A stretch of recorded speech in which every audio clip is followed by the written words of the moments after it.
Achamos em Minas agora, hein? A Luciana Cataíra vai mostrar as raridades do Museu da Moto, que fica na cidade histórica de Tiradentes. E tem também as histórias curiosas dos veículos. Pode balançar, vamos lá!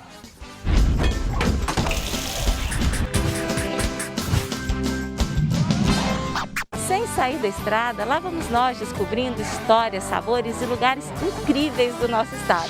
Desta vez nós estamos em Tiradentes para conhecer o Museu da Moto. Um museu que foi feito não só para quem é fã de moto, porque todo mundo que entra aqui, independente da paixão, sai apaixonado pelas histórias. Vamos lá comigo?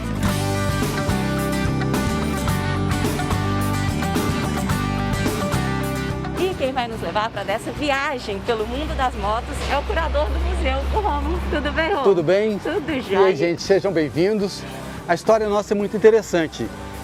Temos motos que estão na família aqui desde 1956, mas a gente vai falar muito antes disso.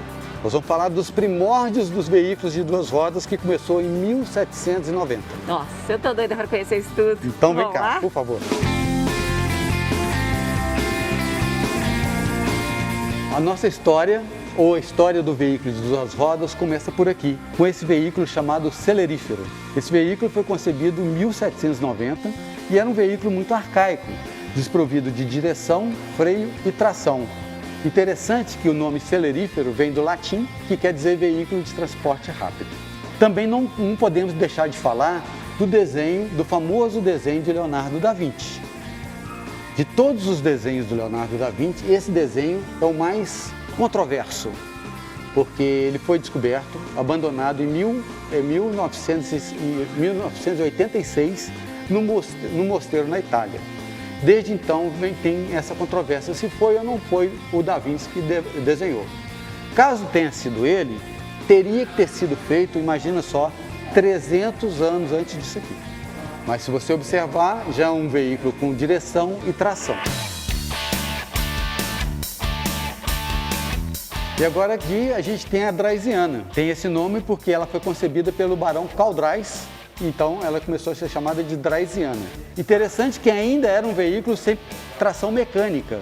Sim. Se andava batendo o pé no chão, sim, mas já tinha direção, um sistema de endurecimento de direção, freio e regulagem de altura de banco, para que as pessoas pudessem andar, pessoas de estaturas diferentes. Esse brinquedinho moderno aqui, está aqui paradinho, é para mostrar que esse veículo, brinquedinho aqui, voltou ao que era no passado e que é a maneira correta de se aprender a andar de bicicleta.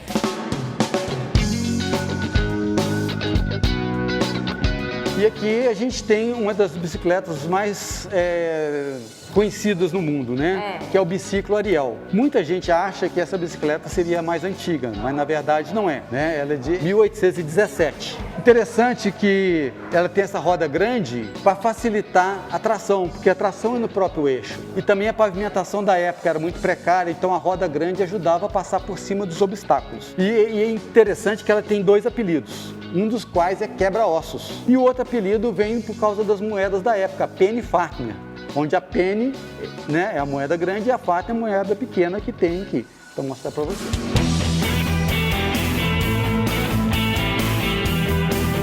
Até agora a gente só falou de bicicleta, né? Mas cadê as motos do Museu da Moto, Rômulo? Então, Luciana, você tem toda a razão. Se não fossem as bicicletas, não teria as motocicletas, né? As motocicletas surgiram a partir da motorização das bicicletas.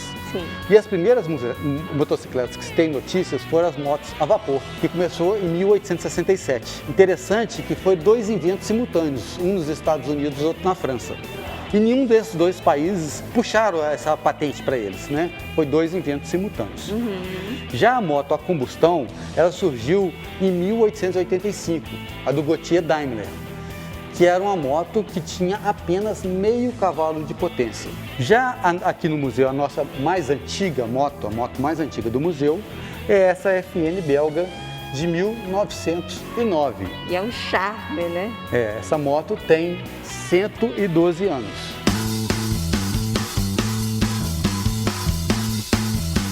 Então agora a gente está aqui na década de 20. Essa aqui é uma moto inglesa, Triumph. Essa marca existe até hoje fabricando motocicletas. Se você observar, esse período não tinha um cabo de torção de acelerador. O acelerador era na alavanca. assim como o afogador e o avanço para regulagem do motor. E a marcha era na mão. Na mão? Na mão. E a pavimentação na época muito precária, imaginou, se acelerar, controlar o avanço, o afogador, ainda ter que trocar de marcha na mão. Por isso que a marcha na mão, o câmbio na mão, ficou conhecido como câmbio suicida. Ah, você tá doido. Exatamente. Estava na década de 20, tem motos da década de 30, motos da década de 40, década de 50, década de 60. E uma moto muito interessante, que é conhecida como a moto do século, é essa Honda 750 aqui. Também ela é conhecida como Sete Galo. Pouca gente sabe por que tem esse apelido, mas esse apelido veio do Rio de Janeiro. É muito jogo do bicho, o jogo do bicho, o galo é número 50. Então, é o 7, mais o galo, 7 galo. Ah, legal. E aqui a gente tem também uma coleção de placas, placas do mundo inteiro. Placas da China, da Índia, da Alemanha, do Brasil.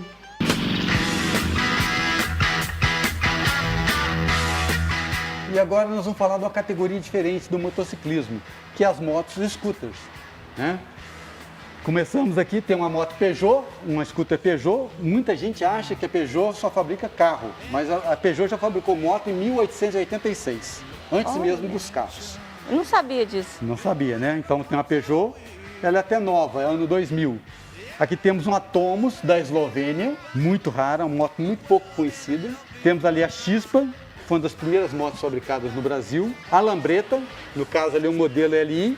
A Bajaja, que é uma moto indiana, que chegou a ser a terceira maior fábrica de motos no mundo, na década de 80. E depois as famosas Vespas, né? No caso aqui a PX200, a M3, a M4. E aqui ao fundo, uma coisa muito interessante.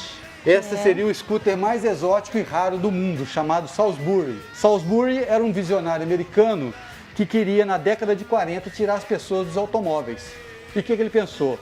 Vou fazer uma moto parecida com um carro. Fez uma moto com para-choque, capu, freio e acelerador no pé. Como que você conseguiu já todas essas motos? Porque eu imagino que não é um trabalho fácil, né? Não, não. É um trabalho de garimpo. Você tem que garimpar. Todas essas motos foram garimpadas no Brasil. Ah, como é que chegou?